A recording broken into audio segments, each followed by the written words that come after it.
Hello everyone, मैं भूपेंद्र सिंह एक बार फिर से स्वागत करता हूं आपके अपने करियर प्लेटफॉर्म प्रिंस अकेडमी पर। भाई प्रेपोजिशंस की कहानी हम बढ़ा चुके थे आगे, और उसी सिलसिले को आज हम और आगे बढ़ाते हैं। और भाई आपने अभी तक अगर चैनल को सब्सक्राइब नहीं किया है सो चैनल को सब्सक्राइब कर लीजिए, साथ ही साथ बेल आइकन को प्रेस करना मत भूलिएगा ताकि ऐसी ही वीडियो की नोटिफिकेशंस आप तक ऑन टाइम पहुंच जाए। चलते भाई आगे बढ़ाते हैं हम। मैं आपके सामने दो क्वेश्चंस लिखता हूं, ठीक है। मैं कहता हूं the boys take their lessons, the boys take their lessons dash tree, ठीक है। और एक और मैं आपको क्वेश्चन लिखता हूं यहां पर, the boys take their lessons dash the shadow of tree, ठीक है। अब यहां पर देखो मैं आपको ऑप्शन दे देता हूं, किसके अंदर क्या आएगा आप बता देना। सिंस ले लेते हैं एक हम, ठीक है। दूसरा ले लेते हैं हम ऑन, तीसरा ले लेते हैं हम हमारा इन, और चौथा लेते हैं हम अंडर, ठीक है। भाई यहां पर हमसे ना बहुत ज़्यादा गलतियां होती है, और अब इस रूल को हम बहुत अच्छे से समझेंगे। तो ये हमारा नेक्स्ट रूल है भाई, और बहुत बहुत बहुत अच्छे से समझेंगे कि एक्चुअल में कहाँ पर क्या प्लेस होता है। देखो भाई, मान लो मैं एक ट्री बनाता हूँ यहाँ पे, ठीक है। मैं कोशिश करूँगा कि मैं ट्री ही बना पाऊँ और कुछ ना बनाऊँ, ठीक है। ये हमारा ट्री हो गया, और ये मान लेते हैं ये ट्री की ब्रांचेस हो गई हैं, ठीक है भाई, ऐसे करके। चलो अब देखते हैं भाई यहाँ पर, अगर यहाँ पर कोई पर्सन खड़ा है, ठीक है, मतलब कि फिजिकली अगर वो यहाँ पर है, ठीक है। जब भी पेड़ के नीचे कोई फिजिकली होता है या किसी चीज के नीचे कोई फिजिकली होता है, तो हमने पिछली क्लास में भी देखा था हम क्या लगाते हैं वहां पे, उस केस में हम लगाते हैं अंडर, ठीक है। जैसे कि हमने वो टेबल और कैट वाला देखा था, वो टेबल के नीचे हमारी कैट थी, है ना। हमने क्या लगाया था, अंडर लगाया था, पिछली क्लास के अंदर हमने देखा था। वो रूल यहाँ पे भी फॉलो हो रहा है।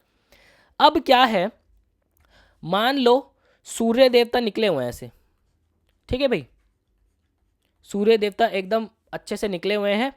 तो सूर्य देवता जब निकलेंगे तो इस पेड़ की क्या होगी, शैडो भी होगी नीचे ऐसे, है ना, पेड़ की छाया होगी। अब ये जो शैडो है ये क्या करती है, देखो ध्यान से देखना, ये शैडो एक बाउंड्री क्रिएट करती है। क्या क्रिएट करती है, एक बाउंड्री क्रिएट करती है। जब कभी भी बाउंड्री वाली सेंस होती है तो वहां पे क्या इस्तेमाल होता है भाई, वहां पे हमारा इस्तेमाल होता है इनका, ठीक है। आ रही बात समझ में। तो बाउंड्री वाली केस में हमें क्या लगाएंगे, हमेशा इन लगाएंगे हम। देखो भाई मैं क्वेश्चंस की तरफ वापस आता हूं, the boys take their lessons dash tree. तो देखो यहां पर क्या है कि यहां पे तो कोई शैडो की बात नहीं की, कोई कुछ भी बात नहीं की, तो क्या आएगा यहाँ पे, अंडर, ठीक है। ये हो जाएगा अंडर, एक्चुअल में यहाँ पे दा भी आना चाहिए, अंडर द ट्री, ठीक है ना। अब यहाँ पे देखो the boys take their lessons dash the shadow of tree, मतलब पेड़ की छाया में। अब छाया जो है वो एक बाउंड्री क्रिएट करेगी, यहाँ पे क्या आएगा हमारा, इन आएगा, in the shadow of tree, ठीक है भाई। क्लियर है आपको ये चीज बढ़िया से। जब कभी भी ध्यान रखना इस बात का, एक बाउंड्री वाली सेंस होगी हमेशा क्या इस्तेमाल होगा वहां पे हमारा इन का इस्तेमाल होगा। क्लियर है। एक और चीज देख लेते हैं, मान लो यहाँ पे एक कोई पक्षी बैठा है, ठीक है। मान लो भाई यहाँ पे ऐसे बैठा है, ठीक है। मैं मेरे से ड्राइंग नहीं बन पाएगी, सॉरी उसके लिए। अब वो क्या है, अगर वो यहाँ पे ये कह दे, मैं आपको ऐसे कह देता हूँ कि क्वेश्चन ले लेते हैं हम एक और, ठीक है। ये हमारा पहला क्वेश्चन था, ये हमारा सेकंड था, एक और ले लेते हैं। मान लो birds are sitting dash the branches of tree. तो यहां पर देखो भाई क्या है, उसने हमें स्पेसिफाई कर दिया कि जो पक्षी है वो कहां बैठे हैं, वो पेड़ की शाखाओं पे बैठे हैं। तो शाखाओं पर बैठे हैं ना, तो उसने पहले ब्रांचेस हमें बता दिया। सो ब्रांचेस को वो टच करेंगे, और हम पिछले वाले अगर रूल में अगर हम देखें, सो जब कभी भी सरफेस टच होता है तो हमने क्या लगाया था उसके लिए, ऑन लगता है हमारा, ठीक है। सो यहाँ पे हमारा क्या लग जाएगा, ऑन लग जाएगा। लेकिन अगर वो यहाँ पर ऐसे कह दे, birds are sitting dash the tree, तो यहां पर क्या होगा भाई, अब देखो वहां पे उसने मुझे कुछ नहीं बताया बर्ड्स कहाँ बैठी है, बस उसने ये बताया कि पेड़ पे बैठी है ना। सो यहां पर क्या है, इस पेड़ की बाउंड्री के अंदर बैठी होंगी वो कहीं ना कहीं, ठीक है, इस पेड़ की बाउंड्री में कहीं ना कहीं बैठी होंगी, और बाउंड्री के लिए हमेशा क्या लगता है, इन लगता है हमारा। आ गई बात समझ में आपको। सो भाई ये बहुत ही ज़्यादा इंपॉर्टेंट है, इसको जो है अक्सर हम गलतियां करते हैं, ठीक है। सो मैं एक दो क्वेश्चंस आपको प्रैक्टिस के लिए दे रहा हूँ। सो आपको ना कमेंट के अंदर इनके आंसर्स देने हैं। P1 का आंसर, जैसे P1 लिख के फिर आप उसका आंसर दोगे। मैं कह देता हूँ भाई, आई लाइक, ठीक है, I like walking dash the garden, ठीक है। ऑप्शन दे देते हैं आपको, इन, फिर ले लेते हैं हम इनटू, और फिर ले लेते हैं हम ऑन, और फिर ले लेते हैं हम अंडर, ठीक है। एक ये हो गया, और P2 भी ले लो आप एक। P2 हम ये ले लेते हैं, he lives sorry, he lives dash a big bungalow near the lake, ठीक है। सो यहाँ पर ऑप्शंस ले लेते हैं हम वही, इनटू, इन, ठीक है, ऑन, और एक और ले लेते हैं ओवर, ठीक है। सो भाई ये दो क्वेश्चंस के आपको जो है आंसर्स कमेंट के अंदर बताने हैं, और मैं पर्सनली चेक करूंगा कि कौन जो है वो दे रहा है और कौन नहीं दे रहा। क्लियर है भाई। आगे चलते हैं। आगे हमारा नेक्स्ट रूल है भाई, रूल हमारा कहता है कि मान लो मैं आपको एक सेंटेंस दे देता हूं यहां पे भी, ठीक है, he lives dash Delhi dash at Connaught Place, ठीक है ना। सो यहां पर क्या है कि उसने बोला कि वो दिल्ली में कहां रहता है, कैनॉट प्लेस पे रहता है। ये सेंटेंस की सेंस निकल के आ रही है। सो देखो भाई, जब कभी भी ऐसी सेंस होती है, सो जो लार्जर एरिया होता है, कौन सा होता है, जो लार्जर एरिया होता है, उसके लिए हमेशा क्या इस्तेमाल किया जाता है, इनका इस्तेमाल किया जाता है। लार्जर एरिया मतलब उसमें से भी जो बड़ा एरिया होगा, ठीक है। और उसके अंदर अगर कोई डेफिनेट लोकेशन की बात हो जाएगी ना, सो डेफिनेट लोकेशन के लिए हम क्या लगाएंगे, एट लगा देंगे। बात आई समझ में। तो यहाँ पे हमारा क्या बन जाएगा, he lives in Delhi at Connaught Place. यहाँ पे मैंने पहली, मतलब दिमाग जो है ना वो आगे चलता रहता है, वो एट मैंने पहले लगा दिया, ठीक है। तो एट कैनॉट प्लेस होगा, ठीक है। सो जैसे कि आप यहाँ पे कह सकते हो, he lives in Jaipur at, Jaipur का कोई स्पेसिफिक प्लेस जो भी है, मोती डूंगरी जैसे होता है। अब यार आई एम नॉट श्योर, देखो माफ़ी करना, मुझे एग्जैक्ट पता नहीं है, मुझे एग्जैक्ट एकदम से कोई याद आया तो मैंने बता दिया, है ना। से जैसे कि यहाँ पे अगर मैं दिल्ली की बात करूँ तो दिल्ली में कैनॉट प्लेस है। सो कैनॉट प्लेस एक डेफिनेट लोकेशन होगी, और दिल्ली क्या होगी, एक लार्जर एरिया होगा, ठीक है। क्लियर है भाई। आगे चलते हैं भाई। नेक्स्ट रूल है भाई हमारा, एंटर को समझना है भाई अब हमें। एंटर, ठीक है। देखो भाई, अब एंटर का ना दो तरीके से इस्तेमाल किया जाता है। जब कभी भी एंटर का कोई प्रवेश के सेंस में इस्तेमाल किया जाएगा, मतलब एंट्री के उसमें इस्तेमाल किया जाता है, तो वहां पर हम कोई भी प्रेपोजिशन यूज नहीं करते, ठीक है। अरे बात समझने वाली। और जब कभी भी आप किसी अग्रीमेंट के अंदर, ठीक है, किसी अग्रीमेंट मतलब जैसे किसी करार के अंदर जब आप एंटर होते हैं, तो उसके लिए हम क्या यूज़ करते हैं भाई, इनटू का इस्तेमाल किया जाता है, ठीक है। सो हमने क्या देखा, जब कभी भी एंटर जो है एक प्रवेश, एंट्री के तौर पे इस्तेमाल किया जाएगा तो वहाँ पे प्रेपोजिशन नहीं यूज़ होती, और जब कभी किसी करार के इस्तेमाल में किया जाता है तो वहाँ पे हम इनटू लगाते हैं। फॉर एग्जाम्पल मैं आपको कह देता हूँ, द टू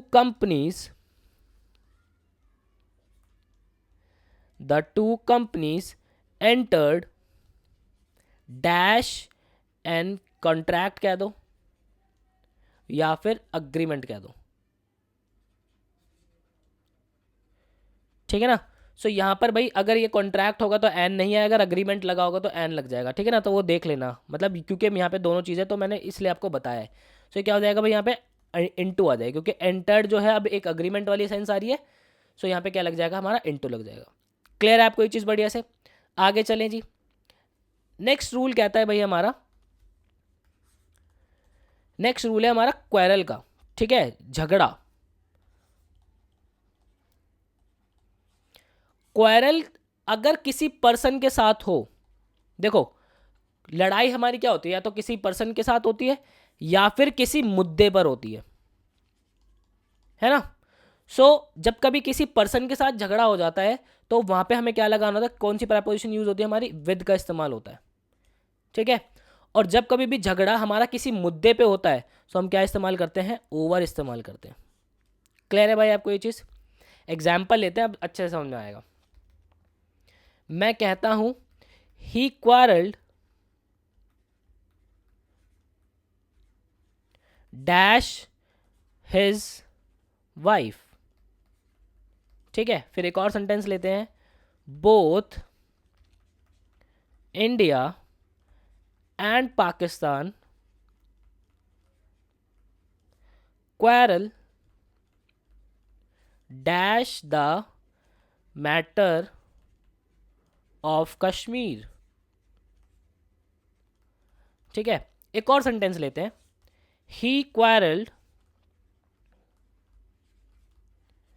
ठीक है, ही क्वारल्ड डैश बैड फूड, ठीक है ना। सो देखो भाई यहाँ पे ध्यान से, ही क्वारल्ड, अब यहाँ पे क्या है, उसने अपनी वाइफ के साथ झगड़ा किया, तो यहाँ पे पर्सन के साथ झगड़ा हो जाएगा तो हमारा क्या लग जाएगा, विद लग जाएगा। ही क्वारल्ड विद हिज वाइफ, ठीक है। अब both India and Pakistan quarrelled dash the matter of Kashmir, तो कश्मीर क्या है, एक मुद्दा है, एक मैटर है, तो यहाँ पे क्या आ जाएगा, ओवर आ जाएगा, over the matter of Kashmir, ठीक है।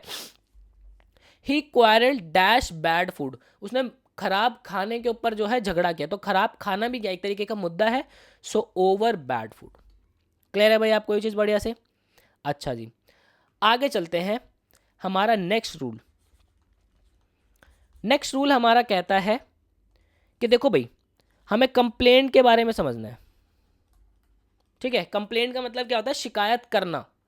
सो देखो भाई, जब कभी भी किसी को शिकायत की जाती है, किसी को शिकायत की जाती है, तो उस केस के अंदर हमारी जो प्रेपोजिशन यूज होती है वो यूज होती है टू, ठीक है। जब किसी को शिकायत करेंगे, ठीक है। और जब किसी के खिलाफ, किसी के खिलाफ, यार हिंदी के लिए माफ़ी करना है ना, किसी के खिलाफ अगर शिकायत होती है सो हम वहाँ पे क्या इस्तेमाल करते हैं, वहाँ पे हमारी प्रेपोजिशन इस्तेमाल होती है अगेंस्ट, ठीक है। और जब हम एक और ले लेते हैं, किसी टॉपिक पर, है ना, किसी विषय पर, ठीक है। यार शायद ऐसे लिखते हैं, आई एम नॉट श्योर, है ना, देखना यार, माफ़ी, इसके लिए माफ़ी पहले, है ना, हिंदी के लिए ये चीज़ देख लेना। सो किसी मुद्दे पर जब हम, मतलब किसी मुद्दे पे हम कंप्लेंट करते हैं किसी मुद्दे की, तो हम क्या लगाते हैं, अबाउट का इस्तेमाल करते हैं। क्लियर है भाई आपको ये चीज़। सो एग्जाम्पल देखते हैं, अब बढ़िया से क्लियर होगा। मैं कह देता हूँ, एक ही सेंटेंस ले लेते हैं हम इसका, ठीक है ना। ऐसे ले लो आप, the students complained dash the principal, ठीक है, dash the teacher dash his misbehaviour, ठीक है। सो यहाँ पे देखो, स्टूडेंट्स ने कंप्लेंट की किसको, प्रिंसिपल को, किसके बारे में, टीचर के बारे में, किस लिए, उनके मिसबिहेवियर के बारे में। सो देखो, स्टूडेंट्स ने प्रिंसिपल को कंप्लेंट की। सो जब कभी भी किसी के बारे में, मतलब किसी को हम कंप्लेंट करते हैं, किसी को, तो हम क्या लगाते हैं, to. So the students complaint to the principal, अब किसके खिलाफ की, टीचर के खिलाफ की। सो क्या आ जाएगा, अगेंस्ट द टीचर, और किस मुद्दे पे, अबाउट हिज मिसबिहेवियर। क्लियर है भाई आपको ये चीज़ बढ़िया से। अब कंप्लेंट के बारे में मुझे नहीं लगता कि आप कभी भी गलती करने वाले हैं, ठीक है ना। सो आगे बढ़ते हैं भाई, आज का हमारा लास्ट रूल है ये, इसमें हमें समझना है अग्री को। अब देखो अग्री का मतलब क्या होता है भाई, अग्री का मतलब होता है सहमत होना, है ना। सो आप सहमत या तो किसी पर्सन से होंगे, ठीक है, या फिर आप सहमत किसी मैटर पे, किसी मुद्दे पर आप जो है सहमत होंगे।